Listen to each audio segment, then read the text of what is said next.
olganda psixosomatika psixologiya degan bitta katta bo'lim hisoblanadi. Barcha kasalliklar bilan ishlaydigan bo'lim bo'ladi.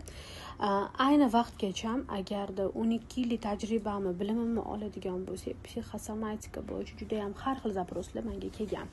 Kimnidir bolasi sevib qo'yishi, kimnidirda enkopress, kimdir tirnoq tishlash, anixofagiya deymiz, kimnidir vagonevroz, kimdir erta sahrli diabet, sahr kasalligi bilan chalinish, kimnidir kuchli allergiya, migren kasalligi, bundan tashqari zapor, endokrinologicheskiy, bolalardagi har xil xronический kasalliklar, ketma-ket ORV deymiz, tomoq og'rig'i, burun oqishi, umuman hamma kasalliklar bilan ishlashni o'rganib, o'zim ham birinchi o'rinda farzandlarim o'zimda qo'llab ko'rib, natija beradigan texnikalarning hammasini jamlangan.